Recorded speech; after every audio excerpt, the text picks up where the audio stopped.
Trop petites, mes mains, elles sont trop petites pour tous ces souvenirs. C'est ce que mon pouls me répète à chaque pas, entre la rue principale puis le rang 3. Mes bras se baladent plus aussi haut qu'avant, mais j'avance. Déambuler dans les rues de mon enfance, c'est à quelque part me retrouver, dans ma candeur, c'est le souffle court me remémorer des moments de grandeur, c'est trembler, c'est pleurer. C'est me dire que ça en vaut la peine, que je vais sauter à pieds joints, que je pense que je l'aime, c'est 2 ans plus tard crier ma rage dans mon char, c'est le dépanneur qui charge des retards de location de VHS 2 $, c'est des chips au ketchup de l'air frais un vendredi soir. Il y a quelque chose en moi qui comprend pas pourquoi je suis encore ici, qui croit mon temps écoulé, qui trouve mon sablier plutôt léger, qui me fait croire que je l'ai eu ma dose d'ivresse, de doux, de beau, de fesses, puis que là c'est le temps de tirer ma révérence, de prendre conscience de ma chance de quitter les rangs. On me le répète, je ne suis plus un enfant. On me souffle à l'oreille une drôle de stratégie. Allez, agis, personne n'aura d'emprise sur tes plans. Personne ne les bousillera, ne les détruira si tu ne leur divulgues pas. Si tu les protèges, que tu les caches avec finesse, ardeur, adresse, qu'ils restent introuvables même pour toi-même. Ou wait, mieux encore, que si avant même d'avoir à les cacher, ils ne voient jamais le jour. J'avoue avoir trouvé l'idée un peu trop brillante, un peu trop longtemps.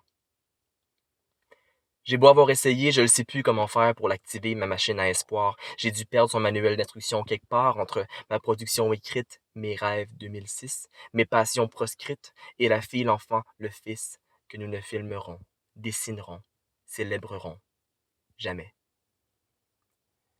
Ma machine à espoir est tombée en rack puis elle fait plus d'efforts.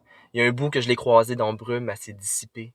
Peut-être que je devrais faire des affiches, des grandes affaires avec des ampoules solaires qui flashent sur un temps, des quotes de Baudelaire puis des vire-vents. Peut-être que je devrais en tapisser ma ville, mon village, ma maison, mon antre, machine à espoir recherchée. Appelez-moi au numéro suivant, ou bien cogne et entre. Merci. Bonne soirée. Allô, moi c'est Martin Sirois, mais mon nom de scène est Tim. Je fais du slam depuis pas très longtemps. Ça fait 1 an que je me suis remis au slam. J'écris de manière très spontanée, ponctuelle. J'aime beaucoup mettre en lumière les voix marginalisées, que ce soit du côté LGBTQ, des perspectives LGBTQ, ou sinon on parle de maladies mentales aussi, ou qu'on parle de des sujets qui parfois ne sont pas toujours au premier plan dans la sphère publique. Je trouve qu'il faut se connecter dans cette humanité-là, puis l'empathie est vraiment le moteur de tous mes textes, de mon travail en général. Je prépare quand même là, des petits textes, des poèmes, des slams ponctuellement, donc à des soirées de slam, sûrement que vous allez me voir là si vous pouvez y assister, que ce soit virtuellement ou en vrai.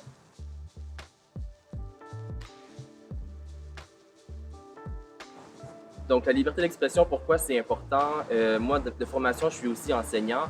Ce que je trouve super important là-dedans, c'est que je trouve que chaque personne va trouver sa propre voix. Ça, c'est une super cliché, là, qui est le Red Style. Mais ce que je veux dire par là, c'est qu'il faut apprendre à valoriser nos propres opinions, notre pensée critique. Je pense aussi qu'il y a des sujets comme sujets super importants avec l'intersectionnalisme qui sont mis de l'avant maintenant, que ce soit les traumatismes intergénérationnels, que ce soit les voix autochtones qui s'élèvent, que ce soit les voix des féministes, bref, plein d'enjeux qui maintenant sont plus au centre des discussions médiatiques et sociales. Je trouve qu'il faut vraiment pousser dans ce sens-là pour qu'au final, les gens se comprennent davantage et qu'on vive mieux ensemble.